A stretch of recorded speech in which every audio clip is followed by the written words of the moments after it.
So the new Codex has made the Primarch of the Death Guard monstrously strong. Let's talk about just how strong he is, and how much of a problem he might cause the opposing forces in-game.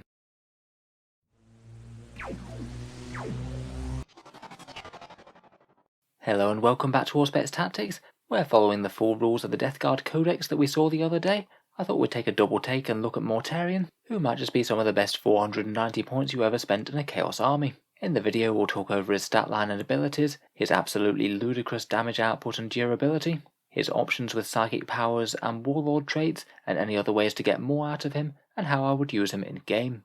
I have a feeling that this could be quite a relevant topic, as I suspect he might appear in quite a lot of Death Guard armies going forward.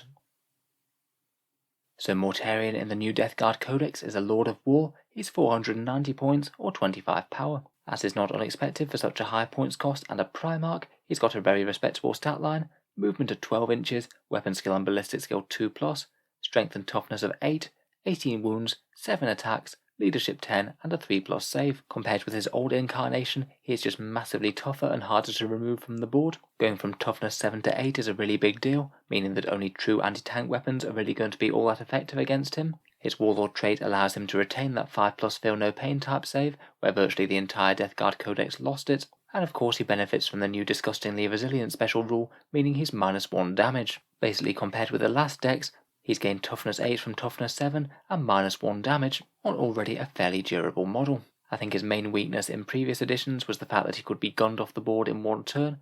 That is very unlikely given this new profile. We'll talk about the numbers of shots needed to kill him in just a bit. Mortarion has arguably got even stronger in combat as well. He'll be hitting on 2+ with that great style silence, which has a choice of 2 different profiles, either eviscerating blow at strength 16, AP -4 and damage D3+3, averaging 5, which will go through just about any hard target that you want it to in one single round of combat, or you can use it with a reaping scythe attack with strength 8, AP -2 and damage 1, but he gets a crazy 21 attacks. In addition he has the lantern pistol, which when compared with his melee is a bit of a sideshow really. It's only a single shot at 12-inch range with strength 5, AP -1 and damage 3. It does have a sort of beam effect type thing, where if it crosses multiple enemy units then it will hit all of them. Could line up a few nice shots with it, but really it's not all that good compared with his monstrous close combat damage. Finally, if he does need to fry some hordes at range, he has the option of firing Phosphex bombs, which are a grenade weapon, with grenade 2d6, strength 5, AP -1 and damage 1. Finally, he gets an extra d6 strength 2 attacks with his attendant's teeth and claws, as if that really matters compared with his main damage. So ridiculously tough, and also incredibly killy in melee, but that's not the end of it. He knows 3 powers from the discipline of Contagion, and can cast 2, and also deny 3, so it's actually quite good use of psychic defense while he's around, as he'll often be in deny range, as he'll be wanting to push forward. He's got quite a lot of good choices from that discipline of Contagion as well, as we'll go through in just a second. Finally, if he is advancing with a whole load of Death Guard Marines, he can also give them some decent buffs as well. Core units within 6 inches of him will be re-rolling 1s, just like a standard Death Guard Lord, and on top of that he can either pick a core unit or character to get 4 re-rolls to hit. You could make a unit of Plague Marines or Terminators excessively damage dealing, or you could just use that on himself to make him re-roll hits with that scythe. If your Death Guard are nearby the enemy as well and supporting him in close, maybe you've got some Blight Lord Terminators deep striking alongside him or something. He also gets the Arch Contaminator Warlord trait, allowing you to re-roll all wound rolls for plague weapons that are within 12 inches. It's excellent on things like Plague Spurt Gauntlets, or Bolters with the Virulent Round special rule, which give them plague weapon abilities, and it's a good incentive to try and keep your Death Guard units around him, though honestly they might struggle to keep up, seeing as he's movement 12. Next, he always has 9-inch range on his Contagions of Nurgle ability, so if you are throwing him up front and centre, there's a good chance that a large amount of the enemy army is going to be -1 toughness, really relevant if you're piling bolter rounds into Space Marines and wounding them on 3s, and he gets to pick one of the 7 Plague Warlord traits as well of your choice from one of the Plague companies. These are all Contagion abilities as well, so he'll get them at really quite a big range, and he gets to pick them after seeing the opponent's army list, so you can choose the one that could be most annoying for them. Finally, just in case he needed another advantage when he's up close and personal, any enemy units within 3 inches of him can't make use of any aura abilities, which is actually quite a nice rule for protecting him from counter charges from things like Space Marines. They won't be getting their re-rolls in close combat from things like captains and lieutenants. All this comes with an absolute plethora of keywords. He's a fly monster with a Supreme Commander special rule, he's a character and a psyker, a Nurgle demon, and also has the Bubonic Astartes, Heretic Astartes, and Death Guard keywords. So that's an absolutely crazy amount of special rules, I know I listed quite a lot of Warlord traits off there. He essentially gets 3 of them, plus his choice of one of the Plague ones, so if he is your Warlord, he's running around with 4 Warlord traits. I honestly think that he's shaping up to be one of the strongest models in the game right now. Ridiculously tough to enemy shooting, murderous in melee, and also has very good buffs as a support character. So let's just mention just how damaging and durable he is. As we said, he can nominate himself for his rerolls if he wants to, and it's not exactly a bad choice for this, but seeing as he does quite so much damage. In melee, Silence will do an average of 33 wounds to toughness 7 vehicles, so could easily afford to divide his attacks and still have a good chance of killing multiple tanks. If he's against Orc Boys with no durability buffs, that's an average of 20 dead. His attacks are ridiculously reliable if he's hitting on 2s rerolling 1s and wounding on 2s rerolling 1s again. Out of everything, he probably struggles against mass marine squads more than anything else, and are some of the few things that he's not likely just to wipe out in a single turn of combat. Against intercessors, he'll average around about 6 or 7 of them dead, though they will be able to resist quite a lot better if they use transhuman physiology, and it's a similar story with Blade Guard veterans, around about 3 or 4 of them dead there. It means that some marine units might be able to hold him up for a bit in melee, but there's pretty much no two ways about it. You're going to be holding up a lot of models no matter what he gets his scythe on.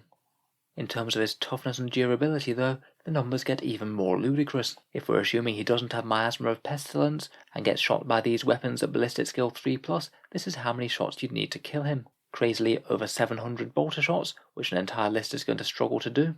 And he's particularly tough against heavy bolters due to making them damage 1 with disgustingly resilient. It'll take around about 240 heavy bolter or autocannon shots to bring him down, so those guns are pretty much worthless against him. It's only really when you get to dedicated anti-tank weapons with D6 damage or damage 3 that you get any sort of efficiency.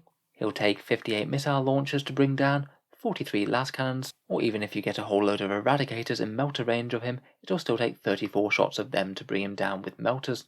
Unlike previous Death Guard lists before, I really just don't think it's a liability of going down turn 1 or turn 2. Your opponent's going to need absolutely massive amounts of anti-tank firepower, and they're going to need to focus literally everything on him, ignoring the rest of your army. Obviously, if he does cast Miasma of Pestilence on himself, then that's going to make him even more durable. So let's talk about some of the other choices that Mortarion has, and other ways that we could get even more out of him. First of all, he can choose which of those plague traits he wants, and if he chooses the plague from the ferryman called the Droning, then Mortarion might just become one of the most obnoxious and annoying models in the entire game. In this enormous 9-inch contagion range area, it means that all enemy units will be half movement. That could be conceivably affecting a good chunk of the opponent's army, so the models will struggle to get out of Mortarion's way, struggle to get up the board onto objectives, might even fail charges because they can't get close enough. Basically until the army is dead, as well as looting a unit a turn to the scythe, they're not going to be able to function with any amount of normalcy, and are going to be stumbling around as slow or slower than the Death Guard.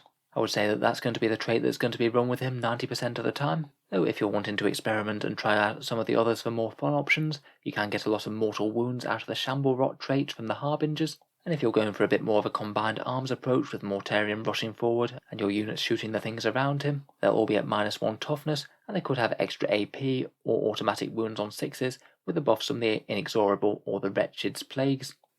In terms of psychic powers, as we said, he knows 3 and can cast 2. My go-to would be Miasma of Pestilence to get him to even more ludicrous levels of toughness, and then there are quite a few interesting options after that. If you want to maximise that contagion aura, then you can take Gift of Plagues to take that 9-inch aura all the way up to 12-inch. That's really going to affect even more of the enemy army now. And there's plenty of other solid options, including Curse of the Leper, which synergizes well with -1 toughness, Putrescent Vitality to give some accompanying Terminators some extra toughness and strength, or perhaps Gift of Contagion to make one enemy unit -1 strength and perhaps -1 attack too. It certainly won't help your enemy's strongest unit at dealing with Mortarion if they're 1 strength less than they were going to be. In terms of character support, obviously he isn't a core unit, so most buffs won't work on him, but he could potentially have a sorcerer or a demon prince cast those powers to buff him if they wanted to, though seeing as he can carry them round with him anyway, it's sort of a bit limited use. Theoretically, you could use a Foul Blightspawn model to make enemy units fight last. If he takes the relic that gives his fights last ability a 6-inch aura, then he could potentially sit on Mortarion's base and make anyone who touches him fight last after the Primarch. It'd pretty much make him unchargeable given the amount of damage that scythe can do, but obviously you're going to struggle to keep up with the Blightspawn, so I'm not sure how much that's really going to come up. Naturally, the -1 toughness from Mortarion is really powerful, but you could think about using an allied list, and there's still a fair few combos with Chaos Space Marines or Nurgle Demons that still work on Mortarion. I'd say the most valuable thing could be to use a Chaos Space Marine Sorcerer with Warp Time to get Mortarion right straight into the enemy lines turn 1. You won't be giving everyone -1 toughness, but you'll still be throwing in an incredibly tough unit with a massive scythe into the enemy, and most likely deleting a unit per turn. Otherwise, there's some Nurgle demon powers that you can use on him with something like a Poxbringer, and you could just throw him in alongside some other Monster Mash Chaos lists, perhaps alongside some other big scary pressing threats such as those Chaos Knight War Dogs with their very cheap Melter and Chain Cleaver build. I think it'll work best with other big threatening units that are going forward very quickly, as the opponent's really going to have to make tough decisions as to whether they want to try and down Mortarion, or whether they're going to go after these other scary units. Finally, there are a few stratagems that can be useful on Mortarion. If he wants a few extra wounds in melee, he can cause 1 wound to himself with Diseased Effluence, and then vomits 2d3 mortal wounds all over the squad that's in melee. Could be good to help deal with some pesky Space Marines with Storm Shields. If he wants even more horde damage, he could use Befouled Incubators to have a good chance of getting another 3 mortal wounds off against the squad he's fought. And perhaps most useful when he dies, he could use Eruption of Filth, which gives a good chance of causing some mortal wounds to all enemy units within 3 inches of him. Obviously more useful the more enemy units that are in combat with him, though to be honest, if Mortarion has died, then he's likely taken quite a lot of enemy units to do so, and there's at least a reasonable chance he might have been charged by a lot of forces. He also has the chance to explode on a 4+, so could cause even more mortal wounds that way.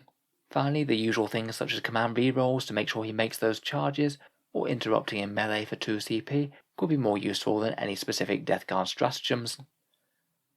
So how would I think about using Mortarion in game then? As I said previously, seeing as Mortarion is going to soak up so much enemy fire, I'd strongly consider running him alongside other pressing threats that are going to get in the opponent's face early. I think things like Defilers, Fleshmower Bloat Drones, or scary units of Death Shroud or Blightlord Terminators deep striking are all very decent options. If you overload the opponent with threats, they're not going to be able to deal with all of it. I'd take that play trait that halves movement, Miasma of Pestilence, and then one of the other psychic powers. I could easily be swung on which one. In deployment, I think he wants to be fairly front and centre. I'd try and drop him quite late or last, after you've seen where most of your opponent's army is, to stop them just deploying a really long way away from him.